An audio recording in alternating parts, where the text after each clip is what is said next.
আমরা মুসলমান, আমরা নামাজ যেমন আমাদের উপর ফরজ, আল্লাহর আইনে আদালতে বিচার করাও ফরজ।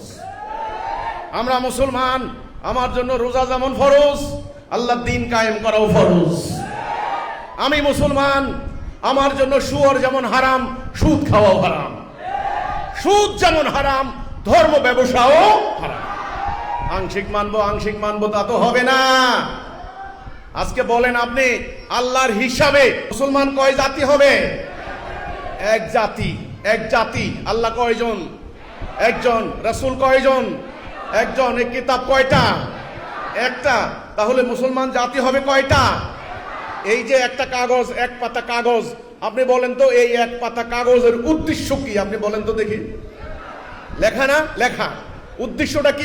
উদ্দেশ্য মনে রাখবেন। উদ্দেশ্য, নবীর উদ্দেশ্য, ইসলামের উদ্দেশ্য, আপনার উদ্দেশ্য, কোরআনের উদ্দেশ্য, নামাজের উদ্দেশ্য, রোজার উদ্দেশ্য, প্রত্যেকটার একটা উদ্দেশ্য আছে।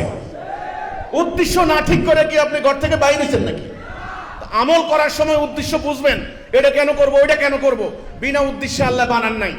এখন বলেন তো এই কাগজের উদ্দেশ্য কি? লেখা। এবার আসেন, আমি মধ্যখানে দুইটা টুকরা করলাম, লেখার সম্ভাব্যতা কমে গেল না? আচ্ছা, আরো টুকরা করলাম, আরো কমলো। আরো টুকরা করলাম, আরো কি হলো? আরো টুকরা করলাম, কি হলো? কি হলো বলেন তো দেখি, বলেন তো দেখি কি হলো? আচ্ছা, এগুলো সব কি হয়ে গেল? আবর্জনা। এখন এই ছোট্ট একটা টুকরা দিয়ে কি আপনি লেখার উদ্দেশ্য হাসিল করতে পারবেন? পারবেন না। ঠিক আল্লাহ রব্বুল আলামিন আমাদেরকে, পুরো জাতিটাকে নবীকে দিয়ে ঐক্যবদ্ধ করেছেন, একটা উদ্দেশ্য আছে। উদ্দেশ্য হলো আমরা জান মাল দিয়ে আল্লাহর এই বিধানটারে কায়েম করব, মানুষ যেন দরজা খুলে ঘুমাতে পারে। ঠিক তেমনি আজ আমাদের জাতিটাকে টুকরা টুকরা করা হয়েছে। হাজার হাজার দল দেখবেন, এক এক দলের এক এক আকীদা, এক এক হাজার হাজার পীর, নানান পীরে আমাদেরকে নানান দিকে ডাকে, এক এক তরিকা, নানান মাদ্রাসা, নানান ধরনের শিক্ষা, রাজনৈতিক দলগুলি নানান ধরনের রাজনৈতিক দল।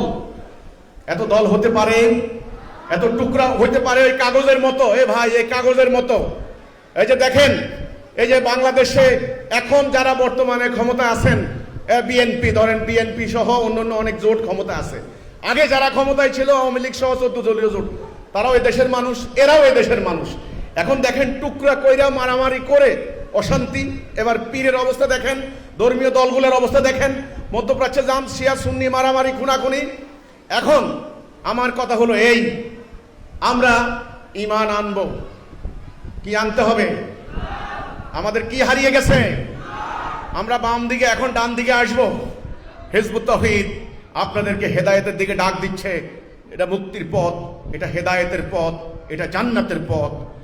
আপনারা আজকে থেকে জেনে রাখেন, আসমান জমিন যত বড় সত্য, হিজবুত তাওহীদ সত্য, হিজবুত তাওহীদ হক। হিজবুত তাওহীদ আল্লাহর দ্বীন প্রতিষ্ঠার জন্য দাঁড়িয়েছে।